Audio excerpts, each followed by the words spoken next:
Listo.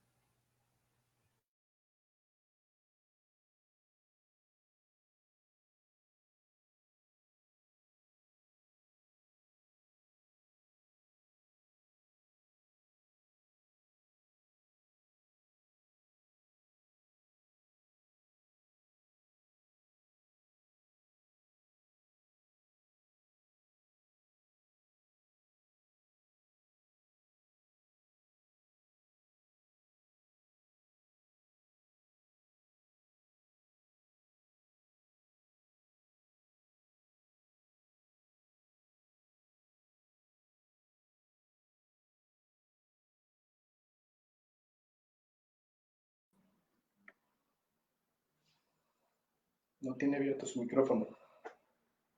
Abre tu micrófono y da la bienvenida. Perdón. Perdón. ¿Qué tal? Repito, creo, no se escuchaba. Buenas noches. Eh, Me presento, soy Diana Olalde y pues antes que nada me gustaría agradecer la presencia de aquellos que nos estén siguiendo en esta transmisión. Igualmente quisiera agradecer a la Sociedad Psicoanalítica de los Sábados y a su fundador, el psicoanalista Carlos de la Cruz, por brindarnos e impulsarnos a exponernos en este espacio, el cual voy a estar compartiendo con mis compañeras, que son también miembros de esta sociedad, las psicólogas Adriana Hernández, Hola, buenas noches. Ángeles Romero. Hola, buenas noches. Y tenemos también a Raquel Vilchis. Muy buenas noches, bienvenidos a todos, gracias. Bueno, como bien lo menciona el título de este live, vamos a estar intentando abordar el tema de la educación en la época actual, ¿no?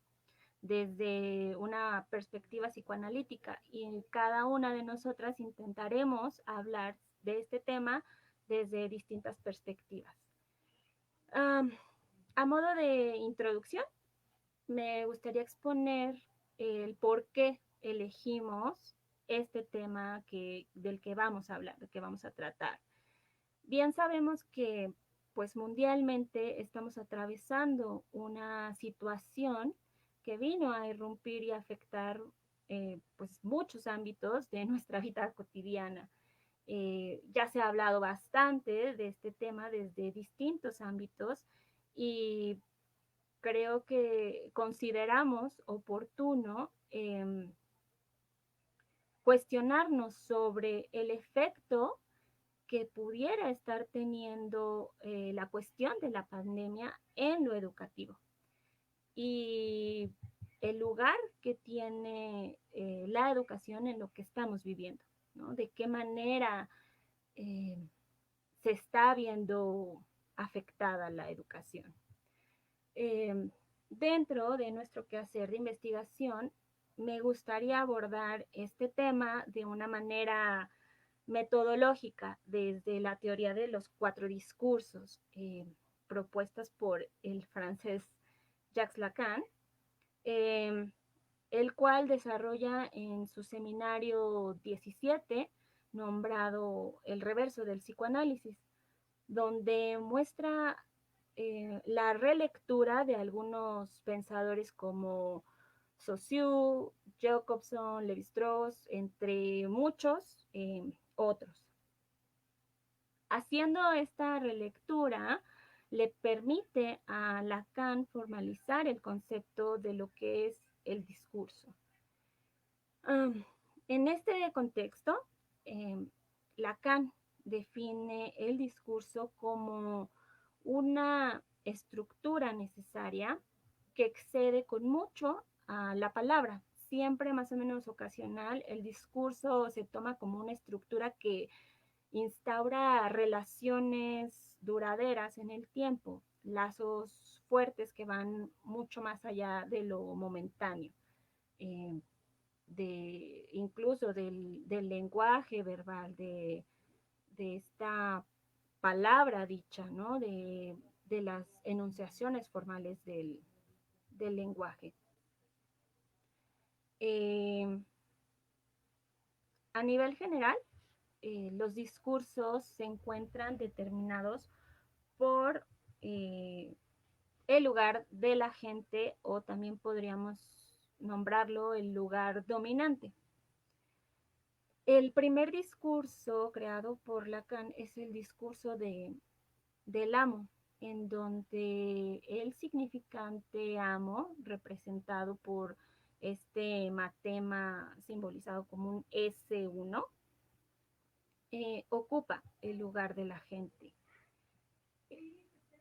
Para que logremos entender, ¿no?, cómo es que se puede poner en marcha el discurso, se tiene que iniciar justo con este lugar de la gente.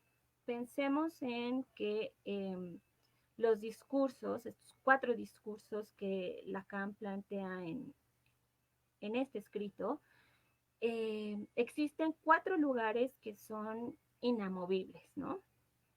Como ya lo dije, está el lugar de la gente, después está el lugar del otro, ¿no?, a donde la gente se dirige a ese otro, lo cual provocará una producción, y como último resultado está el lugar de la verdad. A partir del discurso del amo y de cómo se colocan estos diferentes matemas que Lacan plantea, y ahí sería un poquito meternos en álgebra lacaniana, la cual la verdad es que intentaré no profundizar mucho porque realmente es un tema bastante complejo, pero en estos discursos se va dando un cuarto de vuelta con estos matemas, y se van posicionando en los lugares que ya mencioné que son inamovibles, y así se van produciendo los otros discursos. Pues bien, en el momento les quisiera mencionar como cuáles son estos 4 discursos, muy brevemente. En el momento en el que el sujeto del inconsciente, que está representado por una S barrada, ocupa el lugar de la gente, estaríamos hablando ahí del discurso de la histérica. Si el objeto A con minúscula, es el que ocupa este lugar, se leería el discurso del analista. Y por último, este cuarto discurso, si el saber es el que ocupa este lugar dominante, se produciría el discurso universitario. No abordaré todos los discursos, de hecho, solo voy a retomar para fines de lo que intento transmitir, de lo que intento exponer, el discurso del amo. Repito, ¿no?, como este significante amo puesto en el lugar de la gente se dirige a un otro desde su saber, lo cual en el lugar de la producción coloca al objeto A minúscula, y creo que lo que sería como más relevante, al sujeto del inconsciente lo coloca en el lugar de la verdad.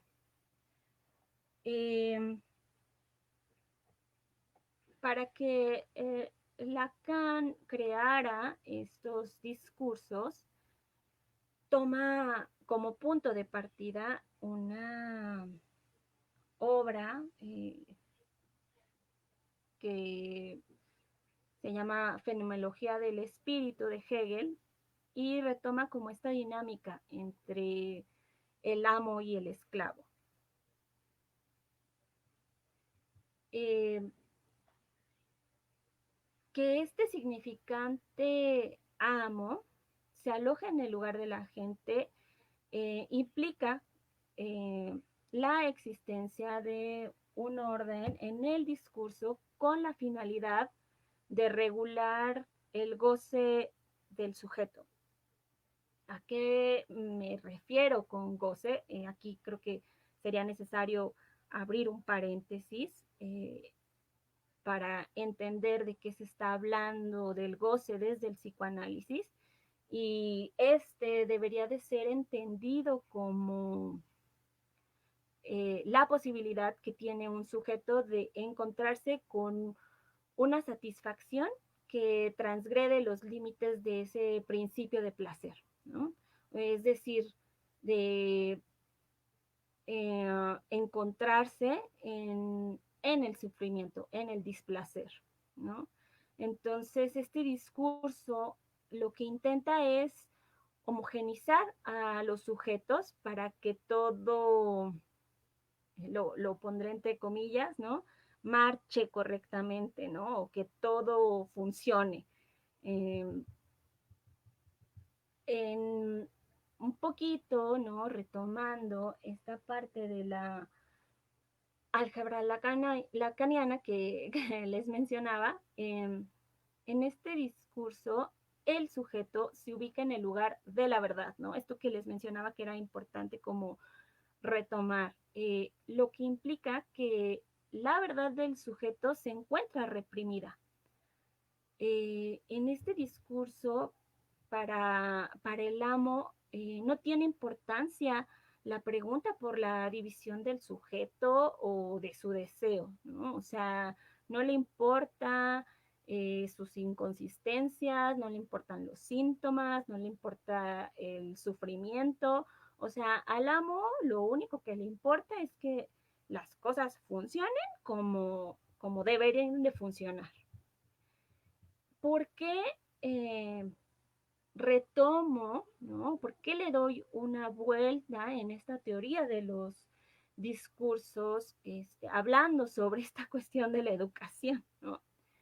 Y justo pensando en este discurso del amo que quiere que todo marche bien sin preocuparse, sin preguntarse o reconocer la división del sujeto, pues me hace pensar en esta institución que es bien conocida por todos aquí en México, llamada la Secretaría de Educación Pública, que es pues actualmente liderada por el funcionario Esteban Moctezuma Barragán, quien determinó en un momento que a partir de los riesgos que conllevaría la aglomeración de personas, obviamente por cuestiones sanitarias y de salud, pues se tendrían que implementar nuevas formas y plataformas para continuar con la educación desde casa, ¿no?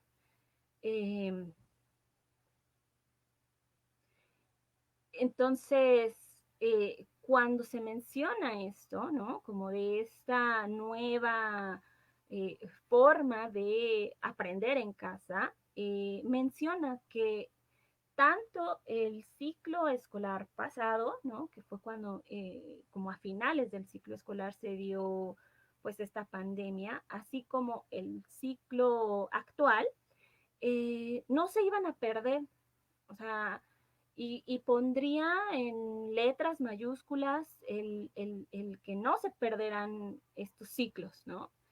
Eh, Además de que en algún punto, pues aseguró que se van a concluir satisfactoriamente y que pues los conocimientos también serán adquiridos, ¿no? Entonces, me parece que en este sentido, justo no se le está dando lugar a esa falla. En este intento de ocultamiento de esta falsa idea de poder hacer todo y de la no pérdida, lo que se está intentando taponar es la falta, y es esa falta la que nos constituye como sujetos. Recordemos que Freud, por ahí del año 1916, es en la conferencia 23, menciona que una libido insatisfecha producirá síntomas. Eso quiere decir que este intento de ocultamiento ante la falla, esta saturación, va a crear un conflicto en el sujeto, y ante este conflicto el sujeto va a producir síntomas. ¿Cuáles síntomas? Pues podríamos hablar de muchísimos, ¿no? O sea, podemos encontrar en pláticas o en distintos espacios como de repente madres, padres, incluso alumnos, docentes se encuentran bastante preocupados, desbordados, angustiados, ¿no? O sea, este displacer que a partir de esto se pudiera llegar a sentir, ¿no? Creo que en ese sentido, desde mi perspectiva, me parece que más valdría aceptar o reconocer que hay una pérdida, que hay falta, que intentar sostener un ocultamiento, una negación desde la postura de puedo todo y no quiero perder nada, pues más vale, ¿no? Como aceptar esto, como aceptar esta vulnerabilidad, como aceptar esta falla, que creer como síntomas, ¿no? Creo que aquí sería importante mencionar, ¿no? Que justo Freud menciona que hay ciertas profesiones las cuales él considera como imposibles. Gobernar, otra de ellas psicoanalizar y educar.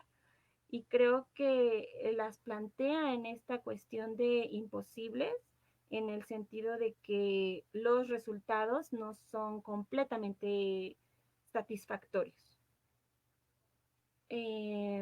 Por el momento creo que aquí detengo mi participación y me gustaría darle lugar a lo que Adriana nos va a hablar sobre la educación y la familia.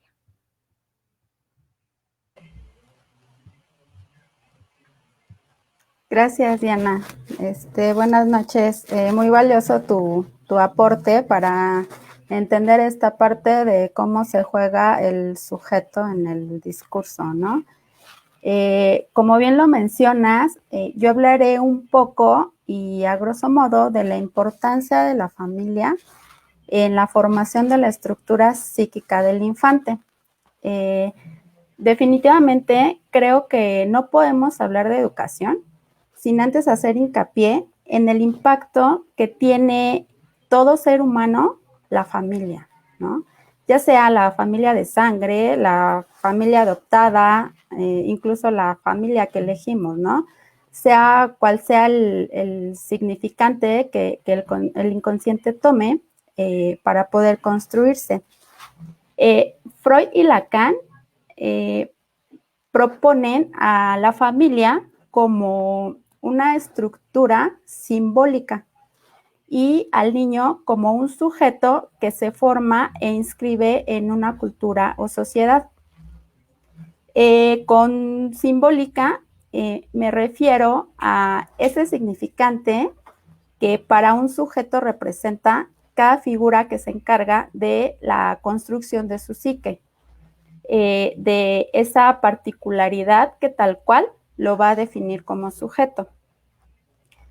Entonces, la forma en la que esta inscripción del sujeto a esta sociedad o cultura ocurra va a depender de 3 funciones que la familia pueden o no concretar en dicho sujeto, ¿no? En la infancia se presentan una serie de etapas que determinan la personalidad de un niño. Seguramente todos han escuchado ya algo de las etapas psicosexuales de Freud, ¿no? Que son la oral, la anal, la fálica, la de latencia y la genital. En este caso, bueno, yo me quiero como enfocar y trataré de explicar un poco la que a mi percepción es como la más compleja e importante, que es la fálica o complejo de castración o de Edipo. En este complejo no es más que la instauración de una ley que marca un corte para dar sentido a los significantes y que plantea la ley universal de la prohibición del incesto. Esta se da aproximadamente alrededor de los 5 años, aunque no hay un tiempo exacto, recordemos que pues cada sujeto es diferente y tiene sus propias particularidades. Bueno, entonces Lacan toma esta teoría y la vuelve como a estudiar, la complementa y entonces expone a la castración como una articulación metafórica de 2 significantes, que son el deseo de la madre y el nombre del padre, lo que dará un lugar en el sujeto del otro. Esta metáfora paterna, Lacan la ordena en 3 tiempos, ¿no? El primer tiempo es esta relación imaginaria entre la madre e hijo, mediada por el falo, entendiendo como falo no como al órgano sexual masculino, sino como a ese sentido de falta que existe en la madre, ¿no?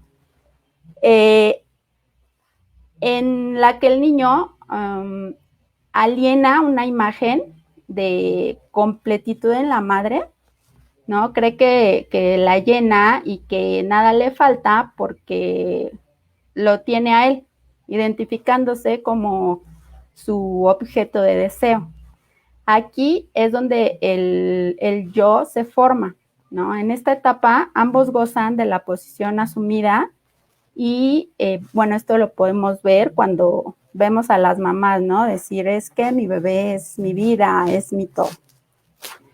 El segundo tiempo es cuando el nombre del padre se impone al sujeto y la madre da lugar a esta ley. Cuando permite que el padre ponga límites, si así le podemos llamar, aquí el niño descubre la diferencia entre niño y niña, diferenciando que él tiene pene y las niñas no. Confirman también que el deseo de la madre no es todo hacia él, ¿no? Que él no lo es todo para ella, ya que la madre ve más allá del niño, ¿no?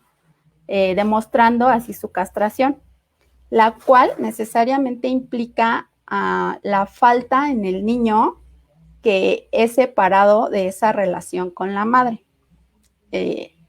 Entonces, el significante del nombre del padre viene a sustituir el significante del deseo de la madre, dando al sujeto una versión de falo o de falta.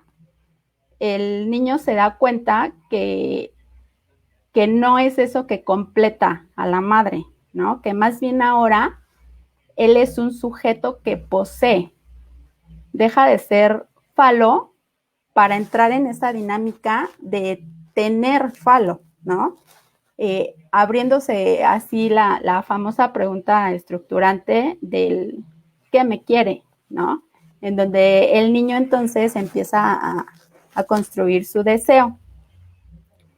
Y finalmente, en el tercer tiempo, podemos identificar los resultados de la castración. En esa imposición de ley que marca una línea entre lo permitido y lo no permitido, ¿no?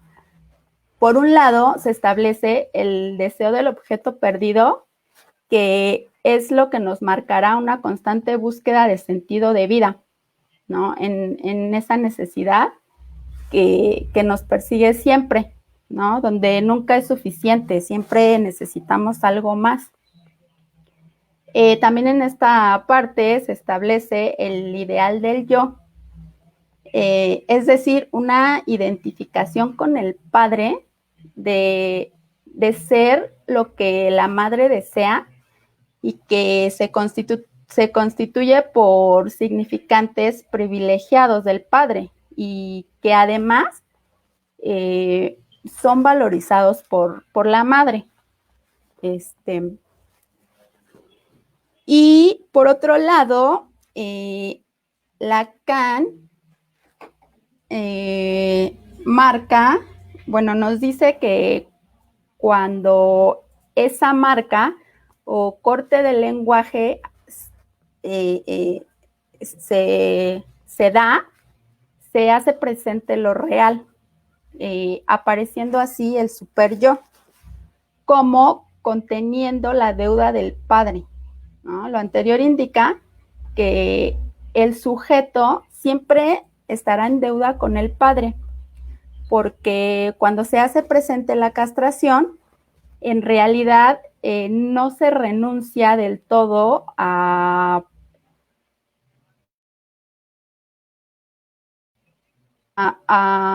lo que lo liga al objeto prohibido, ¿no? Entonces, ese deseo lo reprime, inconscientemente estará latente el sentido de culpa como necesidad de castigo, llevándolo entonces al goce, que es lo que Freud llama como pulsión de muerte.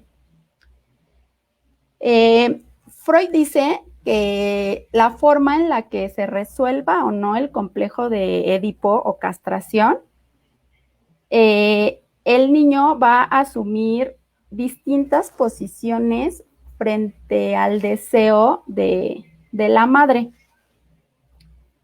Y estas posiciones van a determinar la estructura en la que el sujeto se va a mover pues a lo largo de su vida. Esta estructura puede ser perversa, puede ser psicótica y puede ser neurótica. En este caso, lo que nosotros esperaríamos, pues, sería una estructura neurótica, ¿no? Que podríamos decir que es como pues más o menos la más estable.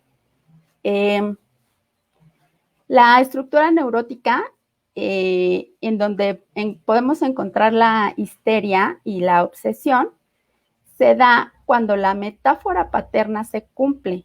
Es decir, la intervención del padre simbólico es efectiva y logra, mediante la palabra, que es la ley, limitar el goce y separar esta relación imaginaria de falo entre madre e hijo. Entonces se da la represión, que es como un mecanismo característico y necesario para la construcción del sujeto neurótico, ¿no? Que en este caso tendremos a un sujeto de duda, ¿no? Ese sujeto que se hace preguntas sobre su existencia, ¿no? Y su deseo. ¿Qué quiero? ¿De dónde vengo? ¿Para dónde voy? ¿Quién me ama? ¿A quién amo? Etcétera. La otra estructura es la perversa. Es en donde podemos encontrar el fetichismo. Se da cuando la metáfora paterna no se completa.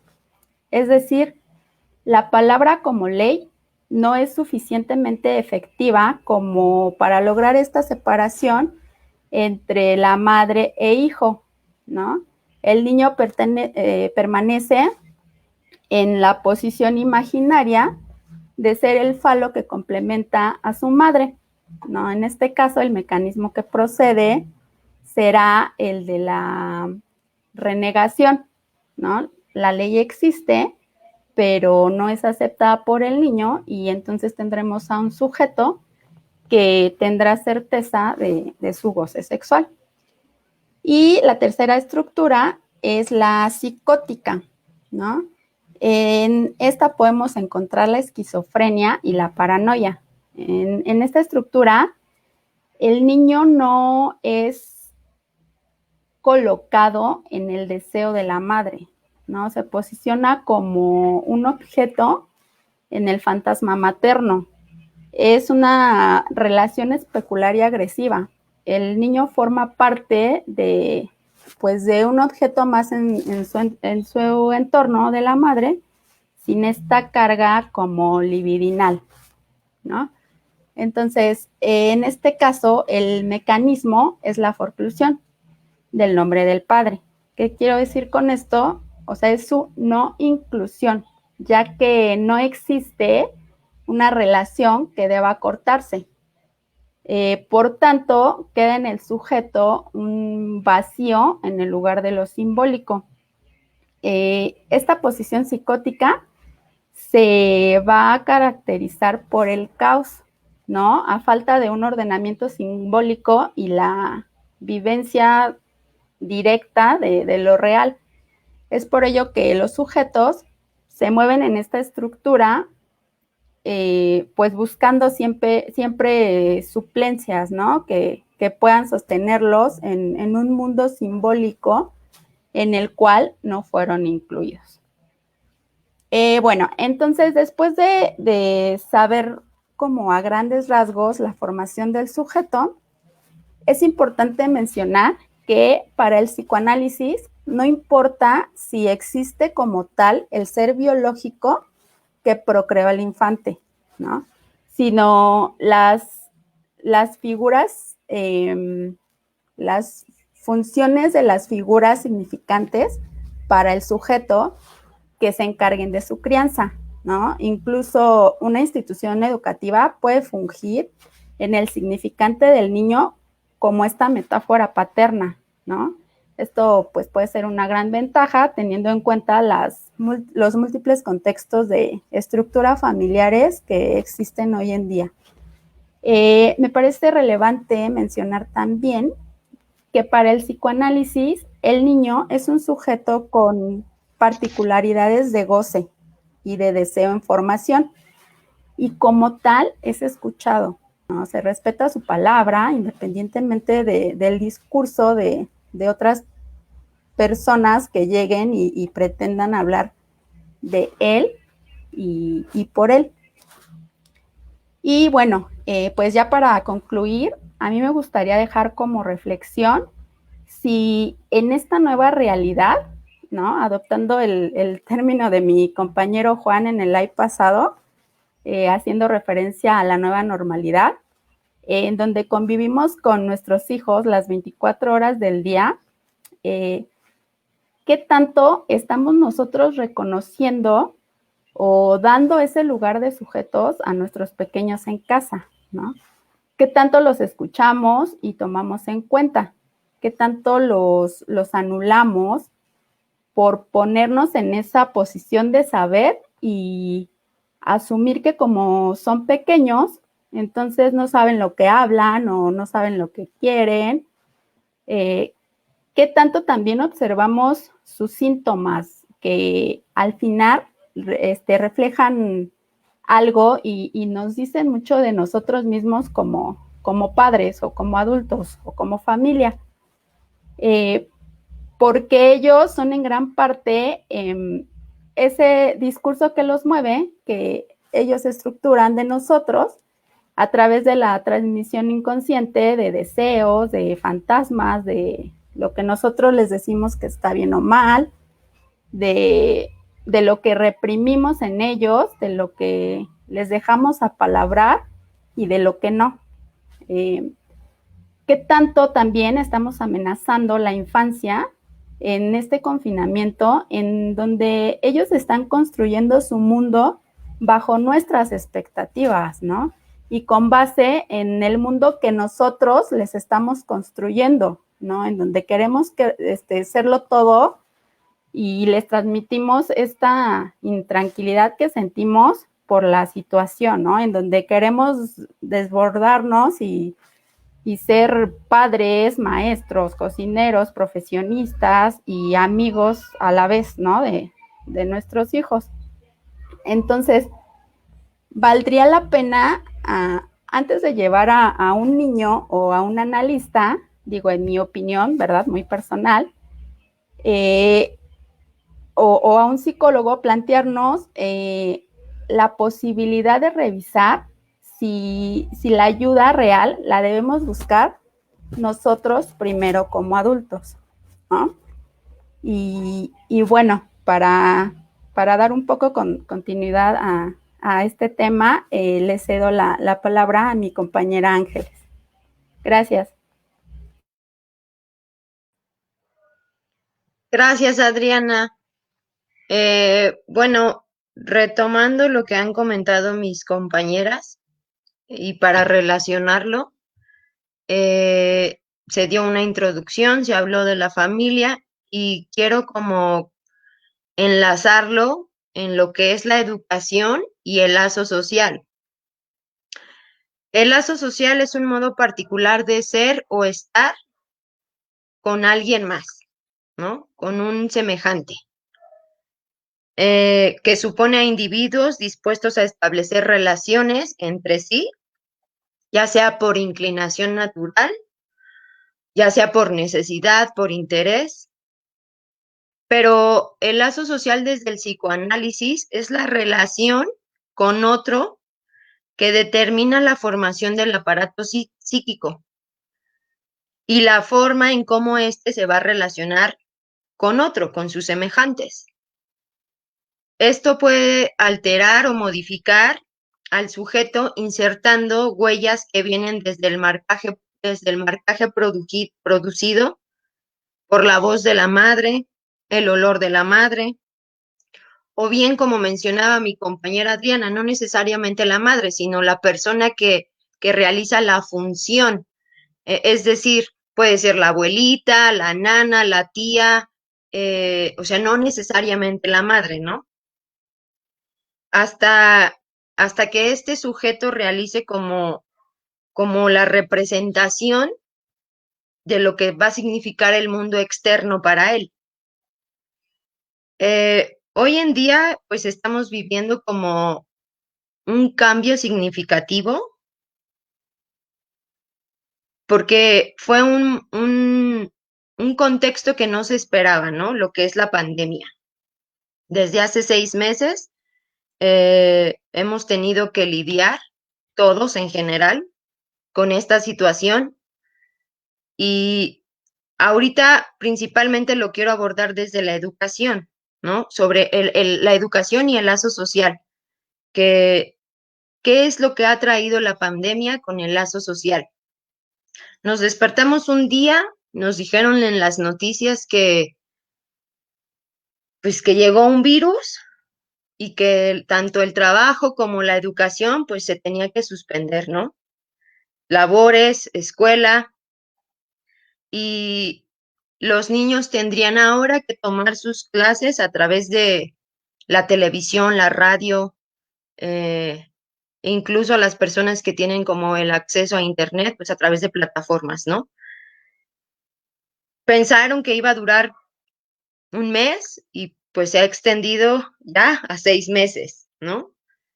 ¿Y qué pasa con ese lazo social? O sea, ¿qué pasa con el vínculo con un otro? En este periodo, pues solamente se han convivido con las familias, ¿no? Los padres tratando de realizar funciones de padres, maestros, haciendo home office, y los niños tratando de realizar el papel de estudiantes, hijos, el querer jugar y como todo a la vez, ¿no? Los profesores, pues tratando de adaptarse a esta nueva normalidad, de dar una clase a través pues de una computadora y que no saben si queda claro como lo que tratan de transmitirles. Quiero como hacer énfasis hablando desde el psicoanálisis, Freud consideró la educación una herramienta fundamental que a través de ella el hombre podría desarrollar pues conocimiento, ¿no? Siendo la educación la que posibilitó una imagen de cómo vas a crear el mundo que está afuera. Desde el punto de vista moral, la escuela prepara al sujeto para renunciar a los deseos infantiles. Enseña a intercambiar un deseo iluso por una realista, ¿no? Y educa o trata de educar para soportar como ciertas frustraciones. Hablando de este tema, pues cómo maneja un niño el ya no tener un vínculo con un niño, con un semejante, con su otro, ¿no? Esto me hace pensar la cuestión transferencial. ¿Cómo es ahora la transferencia? Que es designada como el proceso en virtud de la cual los deseos inconscientes se actualizan sobre ciertos objetos, ¿no? Dentro de un determinado tipo de relación establecida entre ellos, lo que les mencionaba, cómo se vinculan ahora los niños con otros niños a través pues de una computadora. Igual cómo es la relación de un niño con un maestro, pensando en que ahora el maestro pues es la mamá, es la abuelita, es el tío, independientemente de que el maestro esté del otro lado, ¿no? Y todos tratando de cumplir los roles y olvidándose que tal vez no se van a poder cumplir, que no vas a poder cumplir el papel de mamá, que no vas a poder cumplir el papel de hacer home office, que no vas a poder cumplir el papel de maestra, y los niños pues tampoco van a cumplir el papel de alumnos, ¿no? O sea, sí están tratando de aprender de una nueva manera a través de una computadora, a través de una televisión, de radio, un libro,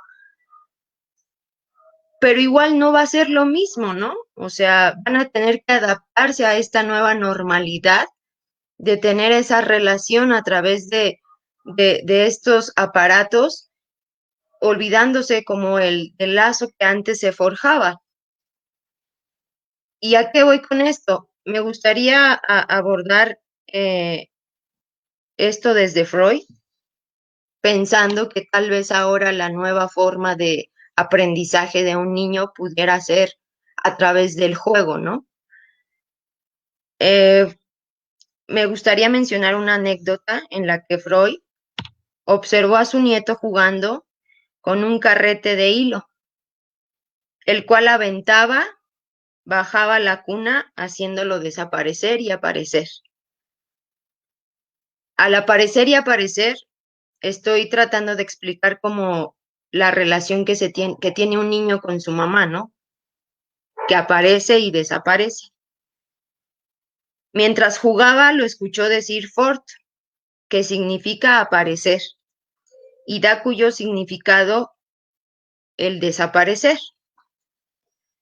Freud dedujo que este juego estaba relacionado con la aparición y la desaparición de la madre, y que a partir de esto el niño recreaba un evento angustiante como una forma de participar activamente, lo que vivía de manera pasiva y así tener la oportunidad de manipular un objeto. Menciono esto porque actualmente lo que permite al niño seguir con ese lazo social, pues es el juego, ¿no? O sea, sí quiero aprender, pero ahora sí que enséñame jugando, ¿no? O sea, si me vas a enseñar algo, enséñamelo a través del juego. El niño utiliza el juego como la forma de relacionarse, pues con su semejante, hablando desde un niño, desde la madre, desde la maestra. Y esto es lo que hace que el niño pues se pueda vincular con el mundo, ¿no? Y con lo anterior que yo les comento, pues podríamos cuestionarnos si el lazo social se está rompiendo o es una nueva forma de hacer un lazo social, ¿no? A través de un monitor, a través de que la maestra le enseñe por ese medio, ¿cambiará ese lazo social? ¿En algún momento regresará? Pues es como, híjole, o sea, es como que quedan muchas preguntas abiertas, ¿no? ¿Cómo va a ser el lazo social de ahora en adelante? A lo que pues estaría como la pregunta abierta, ¿no? ¿Cómo? Y no solamente los niños, ¿cómo se van a vincular? Igual nosotros como adultos, igual así como los niños tratan de aprender a través de un monitor, muchos de nosotros hemos tratado de seguir con ese lazo social, como ahorita, ¿no? Que estamos teniendo este live a través de un monitor. Igual antes se hacía a través de una sala de exposiciones, ¿no? Entonces, sería bueno cuestionarnos de ahora en adelante cómo va a ser el lazo social. Pues bueno, les agradezco y le doy la palabra a mi compañera Raquel Vilchis. Gracias. Muy buenas noches, mi nombre es Raquel Vilchis, soy psicóloga educativa y pues quisiera partir, ¿no?, desde ahí. Durante mi exposición intentaré articular un discurso psicoanalítico para dar un cierre a esta sesión. Sin embargo, no me voy a poder exentar de dar mi opinión justo desde mi formación, pero eso será pues como posteriormente. De momento, voy a dar mi contribución a esta sesión con respecto a cosas que vemos interactuando en las redes sociales. Y creo que no solo yo, sino muchos de ustedes que por ahí andan navegando, actualmente creo que está en boga esta parte donde hay muchas plataformas, hay muchas páginas, la ayuda psicológica, pues ahí está, ¿no? Y la cuestión es que yo escucho mucho como denme un consejo. Y aquí me gustaría, pues, justo aclarar como cuál es la postura del psicoanálisis ante esta demanda, ¿no? Y la educación y el psicoanálisis, ambos en busca de la verdad subjetiva, de la verdad de nuestras historias, de nuestros deseos. En este contexto de distintas subjetividades, me parece de suma importancia respetar los ritmos, intereses y necesidades de cada sujeto. En definitiva, la singularidad y la propia historia. ¿Educar y psicoanalizar es posible? Quizá pueda resultar un tema un tanto controversial. Sin embargo, motivada por los tiempos por los que todos estamos atravesando justo ahora, quizá porque me siento implicada en este imposible es que decido sumergirme en la imposibilidad de estas dos profesiones.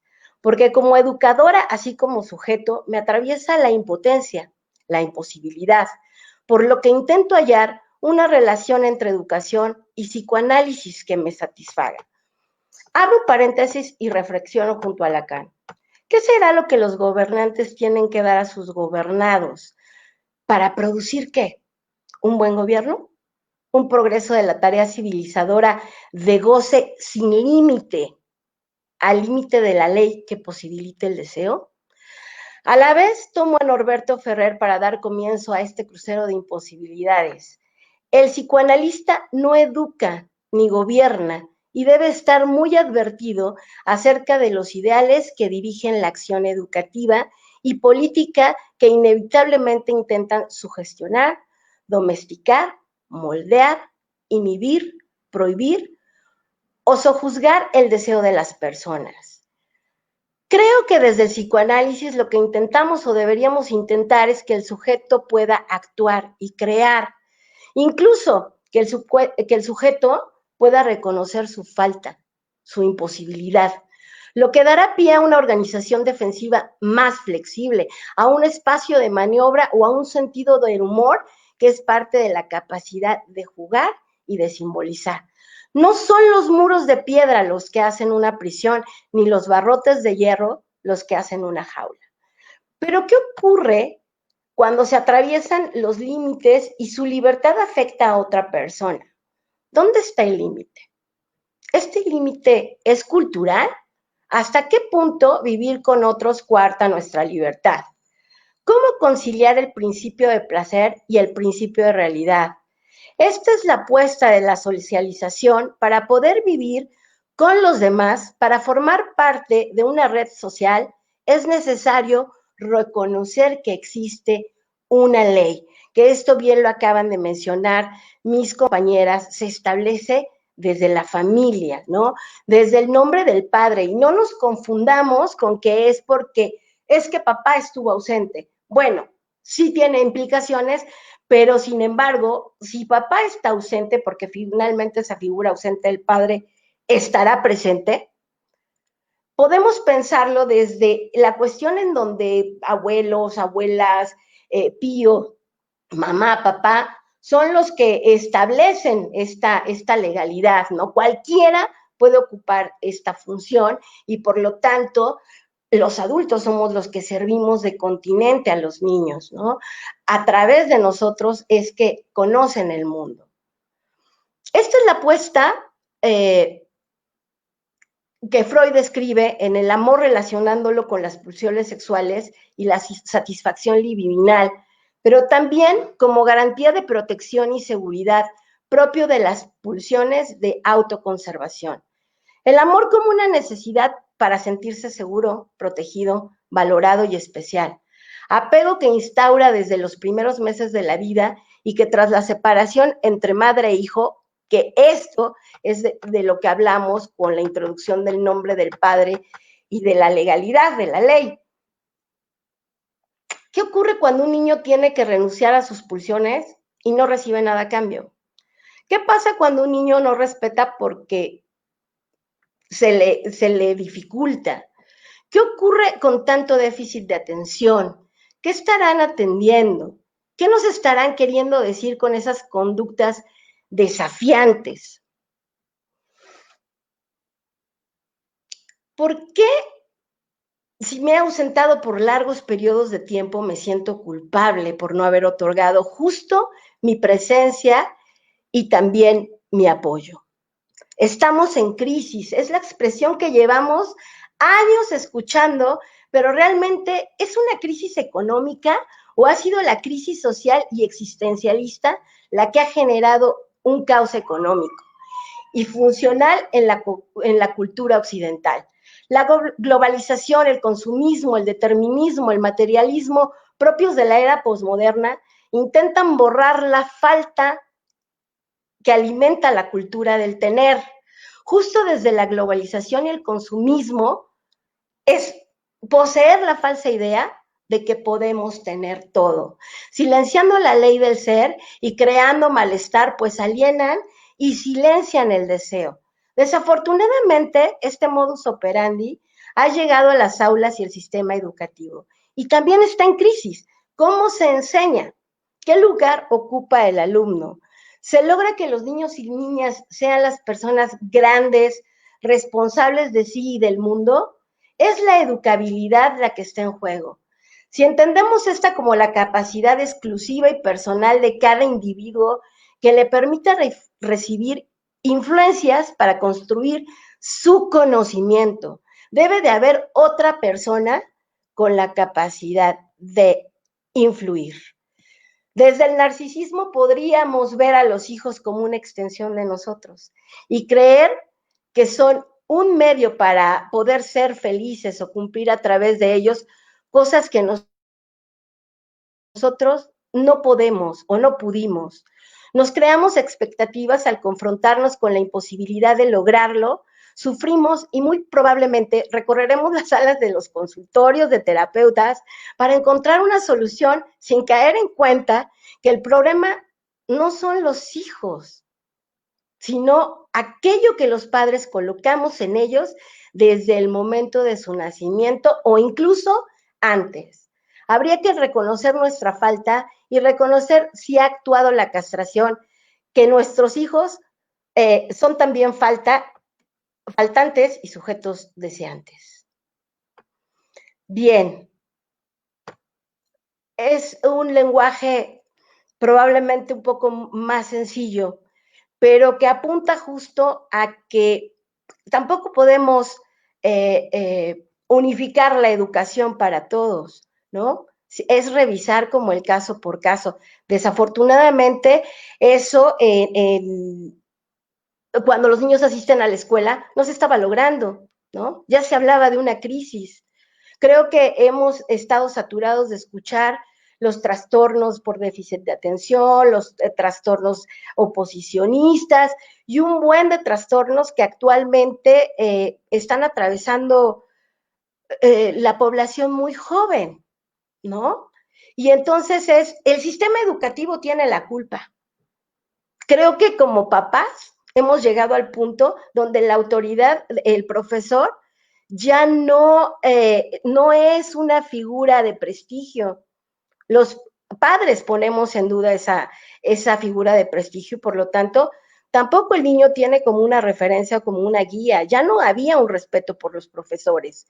Esta educación unificada, ¿no?, nos llevaba a exentar el observar en nuestros hijos, en el alumnado, otras cuestiones, otros atributos. Y finalmente, mi pregunta acá es, ¿qué colocamos los padres en la escuela, ¿no? ¿Cuál es el temor? ¿Acaso el temor no es justo esta devolución que nos hace el sistema de la educación de nuestros hijos? Acá escucho mucho sí hablar del niño y estoy completamente de acuerdo que es prioridad, pero finalmente, ¿quién habla de las madres que estamos haciendo todo este multitasking, ¿no? ¿Qué pasa con nosotras? ¿Quién nos hizo creer que podemos hacerlo todo? ¿No? ¿Qué es lo que está sucediendo al nivel de mamá, de papá, de los profesores? Porque hay profesores que actualmente se encuentran rebasados. Yo invito por acá que algún profesor nos escriba, alguno que enseñe en una institución gubernamental. ¿Cuántos alumnos tiene? ¿300 en una escuela? ¿300 en otra? ¿Y cuántas evidencias han pedido que se suba a la plataforma? ¿Estos profesores son capaces de revisar evidencia por evidencia? Por supuesto que no. Ellos tampoco están ajustados a esta nueva realidad que de repente nos cayó encima. Entonces, ¿por qué tendríamos que poderlo todo? Esa es mi pregunta. ¿Quién dijo? ¿Dónde está escrito? Es que no hay nada escrito. Es que creo que a partir de todo lo que estamos escuchando y de darnos cuenta que el lazo social que nuestro hijo forma en el inicio de su vida es el que repite a lo largo de la porque somos nosotros los que lo introducimos en la cultura. A partir de lo que le marcamos, de cómo moldeamos su conducta a través de lo que nosotros transmitimos. No hay otra. Sí, claro, en la interacción con sus semejantes es importante, pero ahorita me van a matar con lo que les voy a decir. Actualmente, yo considero que sí, la educación es importante, pero hoy no es prioridad. Hoy en día, la prioridad es la salud. Y la salud, primero, me van a matar, física, después la mental, pero primero la física. O sea, si no tienes vida, ¿dónde queda la mente? Entonces, creo que la preocupación del lazo social de los niños, pues básicamente es más bien de nosotros los padres, que nos estamos mudando del cómo nosotros hicimos lazo social, y que ya antes de esta pandemia era todo un tema, ¿no? La adicción a los juegos, la adicción a las redes sociales, porque de alguna forma el futuro ya venía, ya se preparaba a los hijos de alguna manera para que pudieran usar estas tecnologías. Igual y nosotros somos los que transmitimos ese temor de no poder adaptarnos, porque ellos traen, o sea, ellos pertenecen a esta era. Nosotros nos estamos mudando, pero ellos ya pertenecen acá. ¿Qué tanto estamos sobreinvolucrados con estas tareas de los hijos? Y muy probablemente pudiera ser que, vamos, que el temor justo sea nuestro, ¿no? Porque somos nosotros los que no nos adaptamos. De esa manera le transmitimos todo nuestro miedo, pero aparte también le transmitimos toda nuestra angustia. Y eso puede bloquear a un niño, porque si él tuviera la capacidad de desarrollarse y no estuviera viviendo como esta hostilidad dentro de casa, porque pues se puede llegar a percibir de esa manera, porque pues quiero ver cómo actuamos ya rebasadas las mujeres, ¿no? Y por cierto, hoy creo que es un día muy importante para la educación. Creo que se sabe, ¿no?, lo que se legisló hoy en la mañana, donde los pellizcos, las cachetadas, los chanclazos y el asustar a nuestros hijos con el coco y la llorona, se acabó. Se acabó porque se ha instaurado una ley que lo prohíbe. Entonces el problema no son las instituciones educativas. El problema es cómo comunicamos el afecto a nuestros hijos. ¿A partir de dónde? ¿A partir del amor? ¿O a partir del chanclazo? ¿No? Y creo que eso es lo que marca la diferencia. Creo que estamos ante un reto y siempre lo hemos estado. O sea, la educación es un tema actual, es un tema vigente, ¿no? Que cambia según vamos avanzando en el tiempo, sí, pero finalmente, si vemos la historia, pues, ¿dónde hacíamos lazo social cuando vivíamos en las cavernas? ¿Había tele? ¿Había medios de comunicación? ¿Teníamos teléfonos celulares? Pues la verdad es que ahorita estamos bastante holgados en ese sentido. Es lo que comentan mis compañeras. ¿Será que ya no hay lazo social o será que las formas se han modificado? Las formas de lazo social. ¿Qué habría que estar como procurando? Pues yo creo que primero, y mátenme todas, primero debería estarme procurando yo. Porque si yo no estoy bien, ¿cómo vamos a estar bien todos, no? Entonces, sí atender de alguna manera, ¿cómo? ¿Cómo me puedo procurar? ¿Cómo puedo a lo mejor a mí misma instaurar este límite si ya me estoy rebasando? ¿Cómo podría hacerlo? Particularmente, yo enseño una metodología, pero no doy consejos. O sea, el consejo es como muy difícil darlo, porque pues podemos agarrar una situación como muy particular y describirla, pero hace falta un montón de elementos por ahí como para poder dar un consejo que a ti te sirva. Yo creo que tal vez, ¿no? Es comenzar con una búsqueda, ¿no? Llenarnos de información a partir de nosotros y de nuestra propia historia, ¿qué nos funciona? ¿No? Comenzar a preguntarnos, ¿cómo andan nuestras dinámicas familiares? ¿Cómo está la organización? ¿No?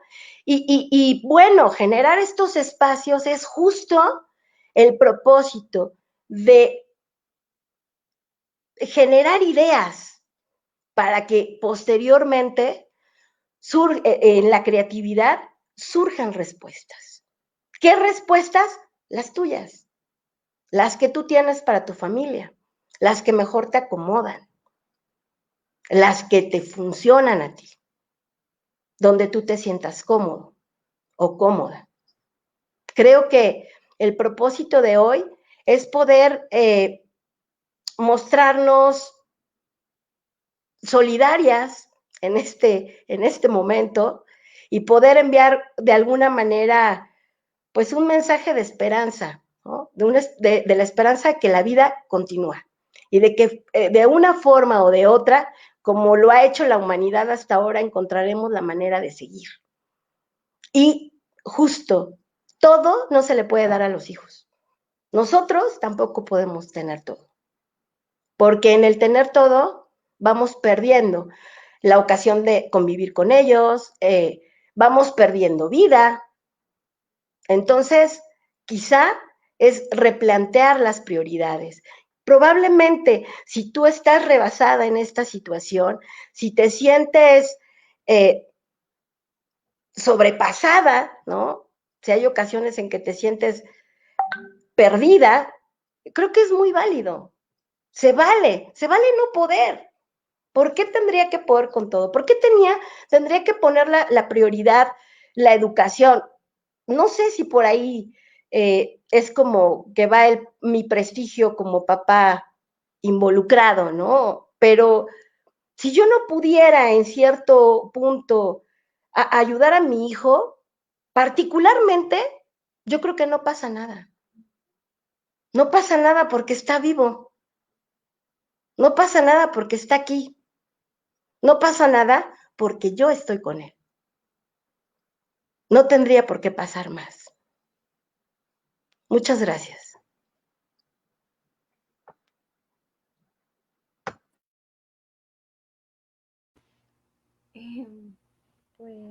Pues bueno, ya que de alguna manera hemos intentado abordar el tema de la educación desde nuestras distintas perspectivas, creo que se generaron varios comentarios a los que me gustaría darles lugar. Intentaré, espero poder alcanzar a leer todos y pues bueno, esperaría la colaboración de mis compañeras a lo mejor y también para retroalimentar, ¿no? Creo que algo que se espera de una exposición, ¿no? De una transmisión o un intento de transmisión en este sentido es justo el diálogo y pues a ver que hay algunos saludos, pero me quiero ir poco más como a la parte de las preguntas. Perdón. Bueno, aquí hay un comentario directo como dice, de la Sociedad Psicoanalítica de los Sábados. Dice, ¿cómo es eso de la castración? Creo que este tema de la castración lo explicó de manera muy puntual Adriana. No sé si a lo mejor y mediante o a través de la explicación que fue dando haya quedado claro, pero tal vez podríamos solicitarle una pues, como un pequeño resumen, tal vez, como de esta cuestión. Adri. Sí, bueno, pues como lo mencioné, el proceso de castración, o sea, básicamente su función es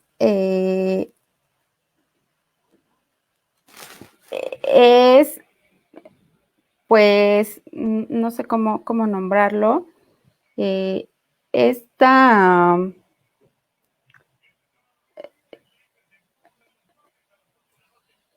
función pues de tal cual de partir, de dividir al individuo y de instaurar en él una ley, ¿no? Que esa ley es lo que le va a permitir al individuo poder ser, pues, ciertamente funcional ante la vida, en donde va a tener esa diferenciación de a lo mejor lo que está bien, lo que está mal. Y bueno, como lo comenté también, es esta ley, ¿no? De prohibición ante el incesto.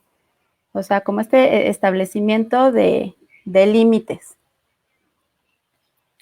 No sé si fui clara.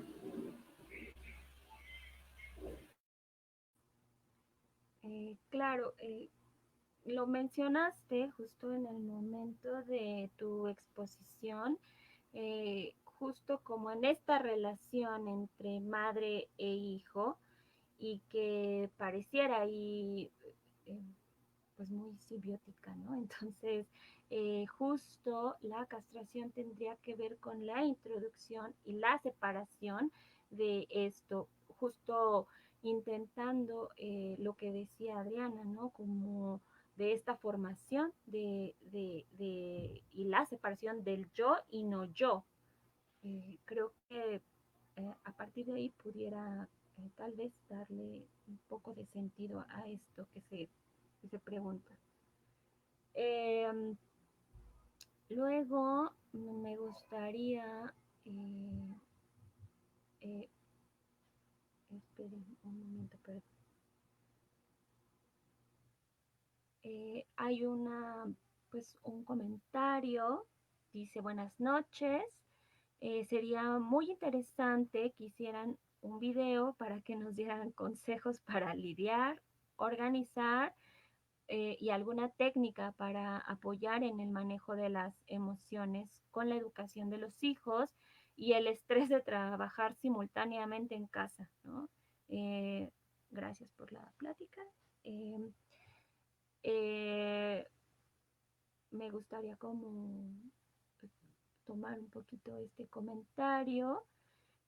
Justo pues lo que se hablaba, ¿no? De cómo a partir de toda esta situación en el que estábamos inmersos, ¿no? Que de repente llegó tan súbitamente, eh, pues nos pone en esta condición de un no saber qué hacer, ¿no? De repente, esto que creo que las cuatro abordamos, de repente sentirse uno desbordado, porque tiene que hacer un montón de cosas. Al final de lo que Raquel menciona, ¿no? Como de esta parte de decir, ¿no? De qué es lo que se tiene que hacer y cómo se tiene que hacer, eh, pues resulta bastante complicado dar una respuesta justo a partir desde una posición en la que nosotros intentamos abordar, ¿no? Que sería como del psicoanálisis. No habría una sola manera. Eh, Creo que más bien yo lo pensaría como justo en en el poder llegar a cuestionarnos cosas, ¿no? Y a partir de eso, ¿cómo es que podríamos eh, movernos? No sé si logré ser clara, creo que no alcancé a dar una respuesta. No sé si Ángeles quiere Solo comentar. me gustaría agregar a este comentario que justo es como no tienes que poder con todo, ¿no? O sea, es como esa imposibilidad de querer abarcar todo al mismo tiempo. Con esto no quiero decir que te exhortes de tus obligaciones, pero no todo te tiene que salir bien. O sea, lo vas a hacer a como puedas hacerlo. Y es esta parte de la aceptación de la imposibilidad de no, justo como se menciona, de no poder lograr todo, ¿no? No sé si así pudiera ser más claro. Yo complementaría ahí, yo sí daría un consejo, sería el diván.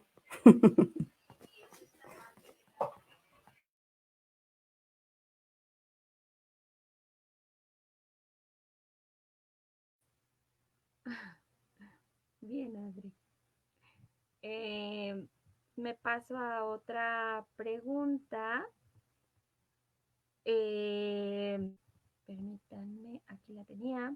Dice Carla, pregunta, ¿cómo es el seguimiento en educación con niños que viven en zonas apartadas y distantes? Por ejemplo, Australia o en comunidades raramuris de la Sierra de Chihuahua.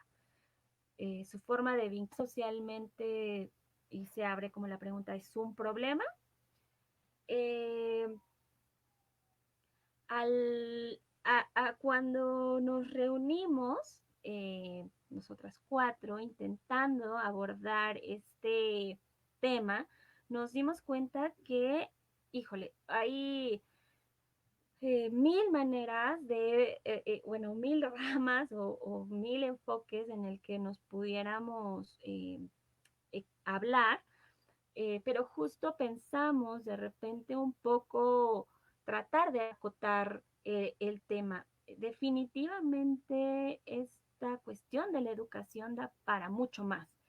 Eh, Justo pienso como en esta parte, de repente lo que se evidencia que es tal vez la desigualdad, ¿no? Respecto a estas preguntas concretas, no tendría tal vez una respuesta muy amplia, pero tengo entendido que en estas comunidades generalmente la educación es algo llamado educación multigrado, en el que pues un docente lleva a cabo, bueno, está a cargo de la educación de niños de diferentes grados, ¿no? Y la dificultad que eso pudiera implicar, ¿no? Llegué a ver en algún momento pues en las noticias una cápsula o algo así, y justo se hablaba, ¿no?, de cómo en la actualidad entonces los niños puedan tener acceso a la educación eh, sin tener estas tecnologías, ¿no? O sea, pues, que hay que afrontarlo, ¿no? Y que hay que, no es nada nuevo, o sea, no es algo que surgió a partir de la pandemia, sino desde hace mucho, como esta desigualdad. Y eh, pues yo veía en la cápsula cómo los docentes, ¿no?, se preparaban sus clases, eh, eh, pues, pues todo su trabajo, iban casa por casa repartiendo pues las tareas, los trabajos, y pues justo con el compromiso, ¿no?, que puede ahí eh, notarse del lado del docente. No tengo como más información al respecto de esto. No sé si alguna de mis compañeras tenga como a lo mejor una información más amplia o quieran complementar un poco esta situación.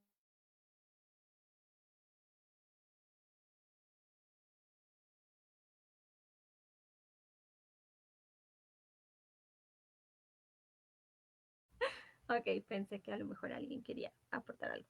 Eh, Me sigo entonces un poquito, pues algunos saludos y así.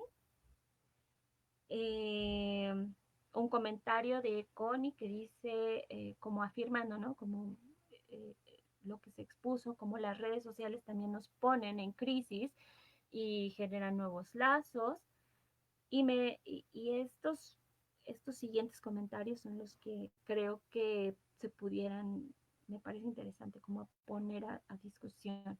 Dice, por supuesto que la niñez está por encima, lo comenta acá, está por encima de cualquier interés. El artículo cuarto constitucional superior de la niñez, claro que se revisan, bueno, en otro comentario dice, claro que se revisan las evidencias y el esfuerzo institucional es enorme. Me queda claro, sí lo creo, por quién escribió este comentario. Los niños y las niñas son sujetos de derecho en educación, no son sujetos de atención. La educación es un derecho inalienable. La vuelta a la corresponsabilidad en la educación de los niños y niñas, de los padres, madres y tutores legales, tienen en crisis a las familias. Totalmente de acuerdo.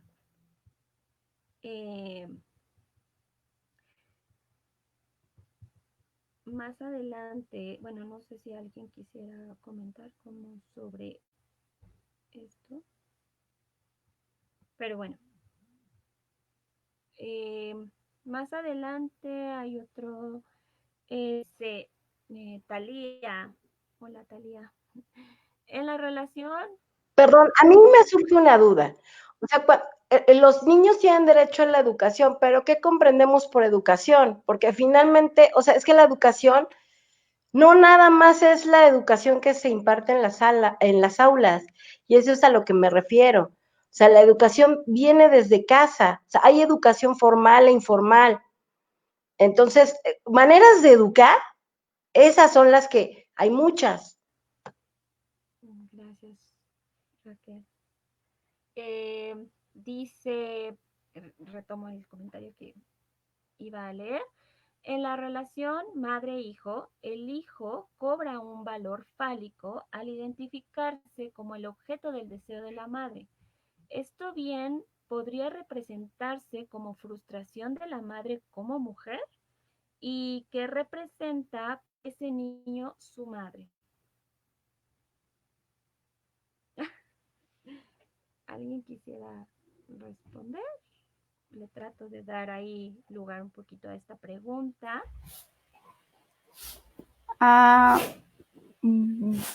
Yo no lo vería como una frustración. Habría ahí que profundizar con Talía a qué exactamente se refiere o cómo ve la frustración, ¿no? Digo, ahí yo creo que depende mucho de la carga libidinal que tú le pongas a tu hijo y también la forma de tú cómo poder marcar ese límite, ¿no? O sea, es que se cumpla esta función que venimos hablando de la castración. En cuanto a qué representa para ese niño su madre, para un niño en la etapa de la infancia, literal, para un niño, la madre lo es todo, todo. Es lenguaje, es alimento, es amor, es atención, todo.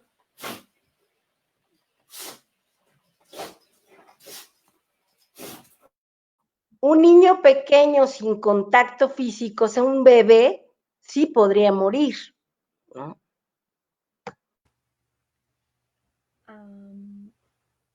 Sí.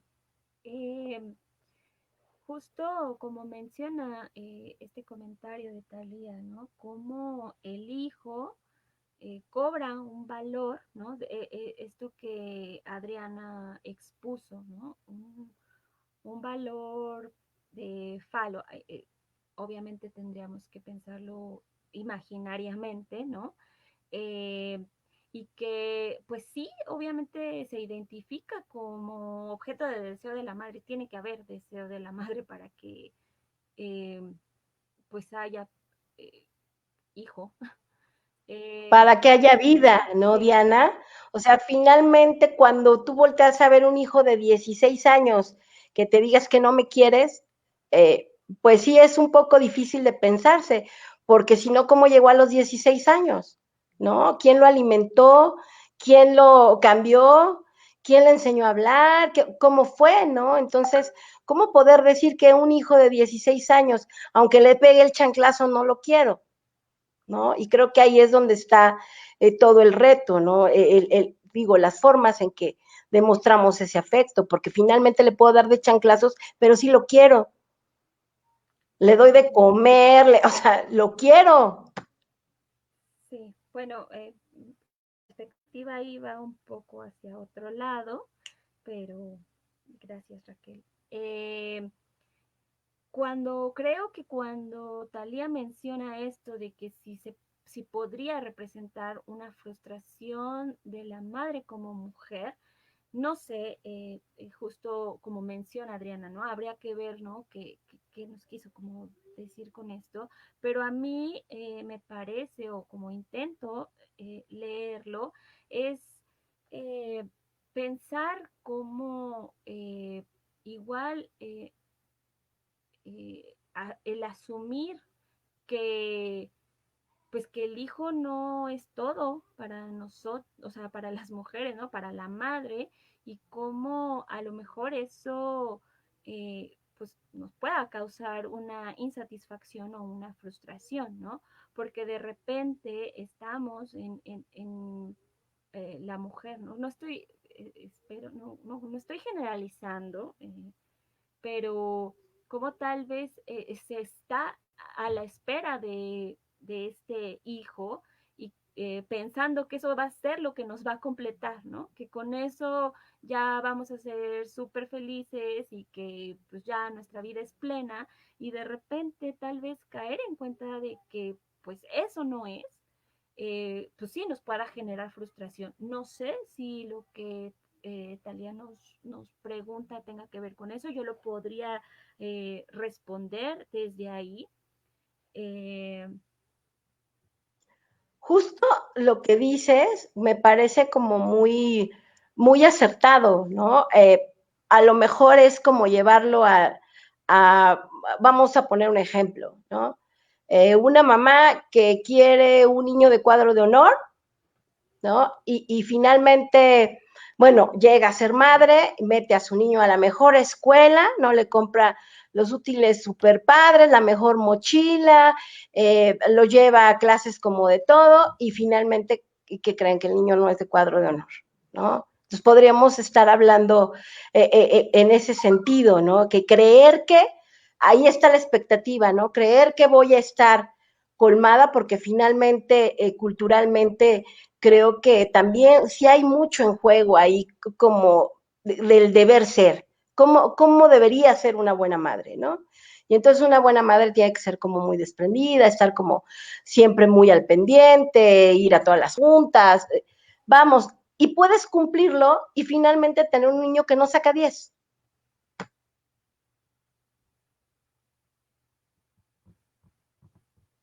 ok. Eh, Y ahí yo me preguntaría, no sé si lo que me ocasiona frustración es justo que no saque el 10 o lo que yo esperaba, ¿no? O sea, que no me está devolviendo lo que yo quiero ver ahí, ¿no? ok, Después de todo lo que he hecho. Eso podría ser frustrante.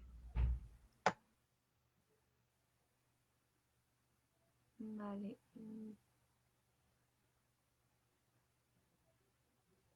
Hay otro comentario.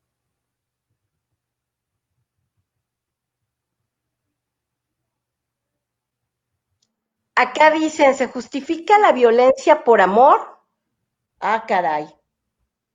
Pues es como muy fuerte, ¿no? La pregunta no se justifica. Lo que pasa es que finalmente integramos el amor de esa forma, ¿no? Lo integramos eh, porque cómo estuvo nuestra relación por ahí, cómo se estableció con los padres, ¿no? Entonces, bueno, no es justificable. Hay un motivo, pero no creo que lo justifique.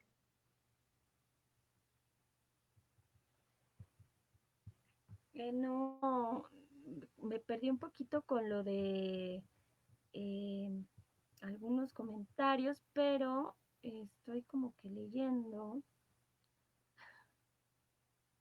Ay, perdón.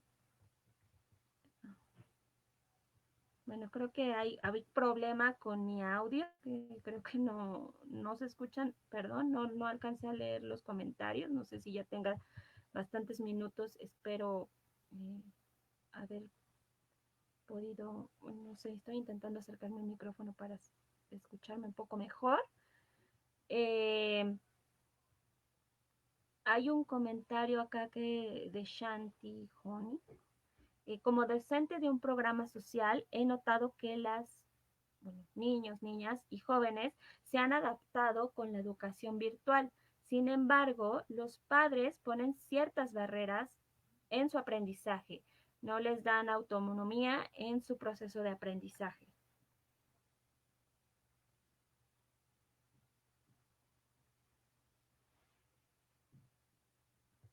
Ah, ok, gracias. Creo que es que me está costando porque me sube y me baja como esta cuestión de los comentarios, pero creo que hay una cuestión en donde creo que como que hay una confusión, ¿no? Como en esta cuestión de la legalidad. Eh, eh, Podríamos entender, obviamente, la ley, aquella que nos rige, ¿no? Como mexicanos, que pues es la Constitución mexicana, en donde obviamente pues están ahí estipulados los artículos que nos dicen cuáles son nuestros derechos y nuestras obligaciones. Hay una diferencia en cuanto a cuando nos referimos a la ley, cuando hablamos en el psicoanálisis. Eh, Creo que para mí fue tratar de ser clara, pero creo que por algunos comentarios queda evidenciado que tal vez no fue así, no lo logré. Eh, pero bueno, cuando se habla de la ley en el psicoanálisis, se está hablando sobre la inserción del nombre del padre. Eh, este, este nombre del padre es aquel que viene a separar la relación entre madre e hijo. Cuando el recién nacido nace, obviamente depende completamente de los cuidados maternos, ¿no? Que lo alimente, que lo cuide, que lo cambie. eh, y justo esto que se mencionaba de el ser todo, ¿no? Eh, el niño pues, siente un displacer y entonces la madre interpreta pues ese llanto o ese llamado y entonces dice pues tiene hambre, ¿no? Y entonces lo amamanta. Eh, es necesaria esa condición. Eso tendría que ver con lo que mencioné sobre el deseo de la madre. Es necesaria esa condición pues para la vida. Eh, Cuando se habla de esta situación, se piensa en psicoanálisis como una triada, en donde está la madre, el hijo y el falo imaginario. Este falo imaginario siendo aquel co como, como esa completud, ¿no? O te completo madre, tú me completas a mí porque me das todo, ¿no? Y yo soy tu todo. Eh, entonces, a partir de eso, tiene que ocurrir eh, esta sustitución que menciona Adriana, ¿no? Tiene que entrar el nombre del padre como esa ley que corta, ¿no? Que separa al hijo de la madre. Eh, para ponerse, por así decirlo, por encima de eso, ¿no? Eh, es el, es, en esta cuestión, cuando llega el nombre del padre y se habla de esta legalidad, es justo como pensarlo en la cuestión de la prohibición, ¿no? De esta prohibición al incesto, ¿no? El hacerle ver al niño que no es el todo de la madre y a la madre también ponerle ahí un límite, ¿no? Se habla como de ponerle un palo a esta madre cocodrilo que pudiera reincorporar o tragarse al niño, ¿no? Entonces, cuando, cuando se hace esta división, pues obviamente primero es bien angustiante para el niño, ¿no? Se hablaba como de estas cuestiones de las funciones, no necesariamente, repito, como lo mencionaron mis compañeras, no se habla como de las personas, ¿no? Cuando se habla de función madre, no estoy hablando únicamente de la señora mamá, o función padre, no estoy hablando únicamente del señor papá, ¿no? O sea, función madre habría que entenderlo a partir como de aquella que brinda los cuidados, las atenciones, ¿no? Función padre sería como justo esta marcación de la ley. Entonces, bueno, tratando de explicarlo un poco, justo está como esta triada, ¿no? Llega el nombre del padre que divide y que este nombre del padre también tiene que ser nombrado desde la madre, ¿no? La madre es quien tiene que permitir acceso a esa legalidad, reconocerla, reconocer esa legalidad. Eso implicaría asumir su castración para así también hacerle ver al niño la suya, ¿no? Pensando en este sentido, es ese,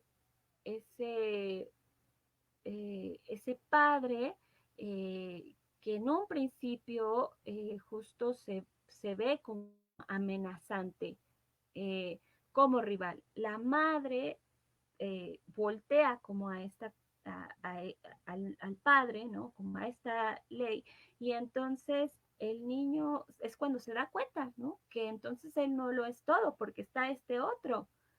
Eh, Al estar ese otro, pues el niño se siente amenazado, ¿no?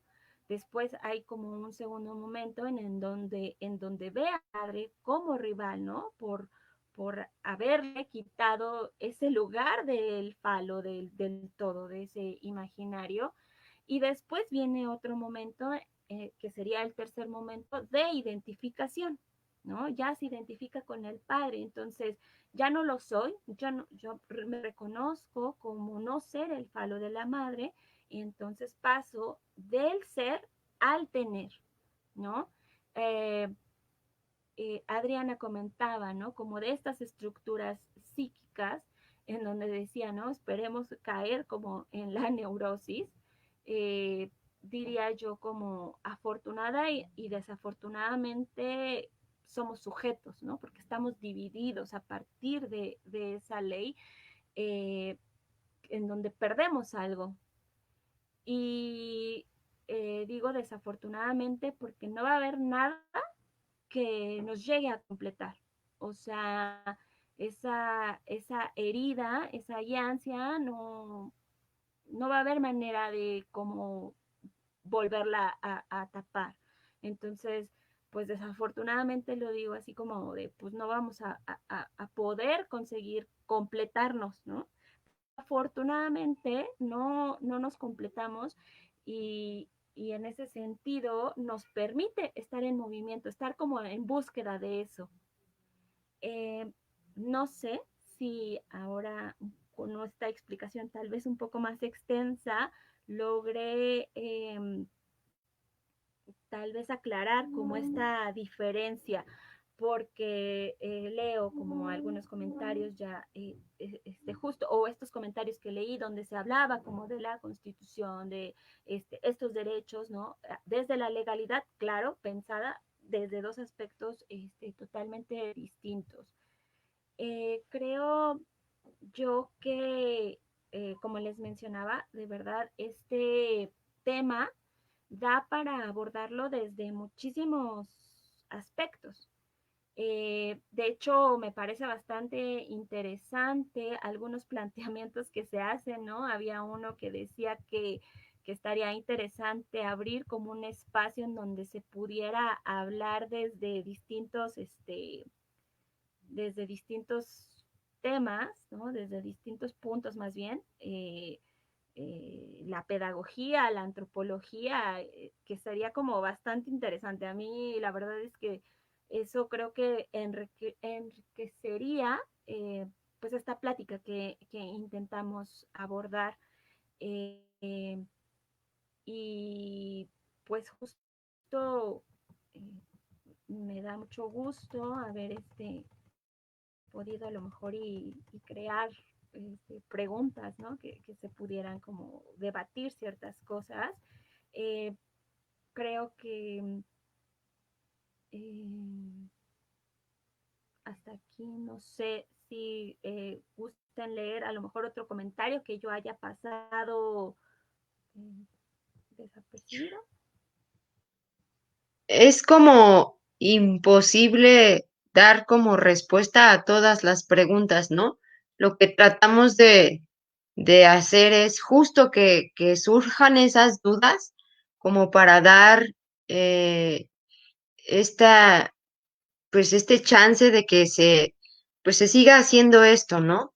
De que esas dudas ahorita no serán como contestadas de momento, pero lo que tratamos de hacer es que en próximos lives pues tengan como una respuesta, ¿no? Justo es lo que tratamos de compartir, que se pregunten, que, que, que cuestionen lo que uno trata como de exponer, ¿no? Bueno, y fundamentalmente que te cuestiones, que a partir de las ideas que se arrojan aquí, pues tú que estás del otro lado de la pantalla puedas llevarte pues una serie de reflexiones que no son para nadie más que para ti, ¿no? Finalmente, creo que sí, este tema da para mucho, ¿no? Pero particularmente pienso que también es una gran oportunidad, ¿no? Como lo mencionaban, de vivir esta corresponsabilidad, que finalmente al cerrarse las instituciones académicas, pues ahora la tenemos sí o sí en casa, ¿no? Tal vez como ya no puedo salir a trabajar, como ya no me puedo ir al cine o al desayuno en la mañana con mis amigas, pues tengo que confrontar esto de frente, ¿no? Porque igual y eso me servía para no poder ver, ¿no? O vivía en la idea de que ya le di todo a mi hijo porque va a la escuela carísima privada, ¿no? Entonces, eso pues tal vez es como parte del fantasma de cada papá, no lo sé, ¿no? Se me ocurre, pero creo que lo más importante es justo poder acercarnos para que tú puedas generar tus propios cuestionamientos y por lo tanto también vayas generando tus propias estrategias. ¿Qué se te ocurre que puedes hacer? Porque así como el niño es creativo, pues también los adultos, por ahí tenemos un niño que puede serlo, ¿no? Entonces es ir innovando y creando, porque no hay nada escrito, justo. Creo que nos toca hacer ese parteaguas y ser esa piedra angular para el cambio. Y pues, ¿qué nos queda? Transmitir, creo que el sí a la vida, ¿no? Siempre encontraremos una solución. A lo que me refiero no es que los niños no tengan derecho a la escuela y no sea importante. Claro que es importante, pero si en este momento tu supervivencia es más importante, a eso voy. Es que dependiendo de la subjetividad de las historias, podremos encontrar esas prioridades, ¿no?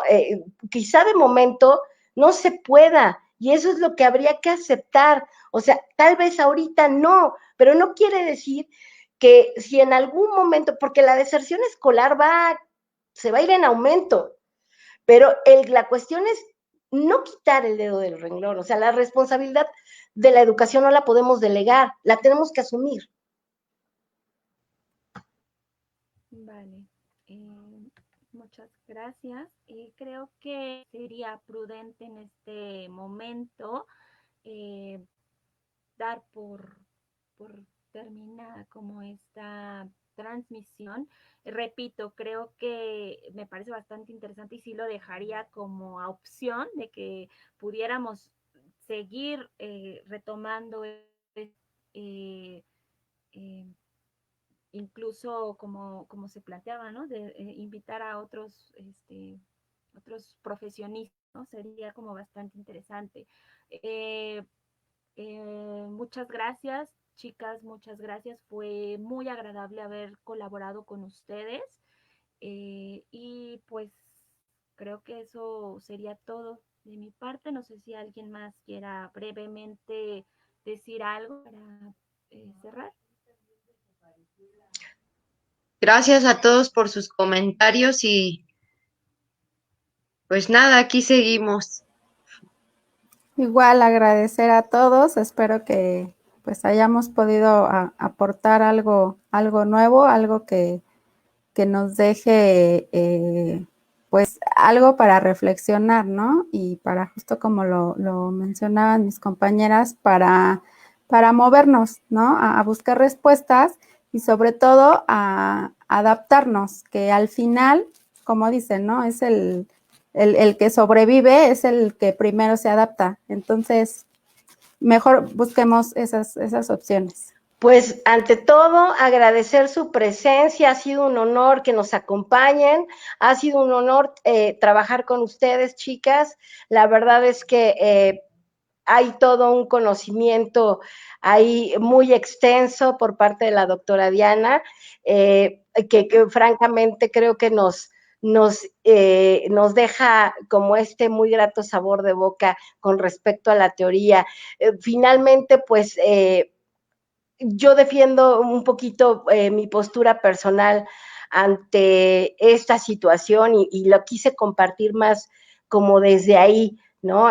Finalmente, creo que también el propósito de la Sociedad Psicoanalítica de los Sábados es poder dar de alguna forma una respuesta a todas estas inquietudes que hay, ¿no? Si bien no se te va a dar específicamente el 1, el 2 y el 3, pues sí, a lo mejor podemos ir marcando como por dónde le puedes investigar, ¿no? Justo, ¿no? Convocar el deseo de la vida y de continuar hacia adelante y poderlo transmitir a las generaciones futuras, yo creo que es lo más significativo en este momento, ¿no? Finalmente creo que hay que compartir lo bueno, así es que por favor compartan este live, que algo puede dejarle a alguien más. Yo los invito a que generemos más espacios como este, que construyamos el conocimiento y que las mujeres, pues unidas somos más fuertes. Desafortunadamente, no podía dejar de decirlo, me da mucho gusto que seamos mujeres las que estamos justo aquí en esta plataforma compartiendo con las demás y construyéndonos entre todas. Muchas gracias, es un enorme honor, verdaderamente. Buenas noches. Bueno, buenas noches, gracias. Buenas noches.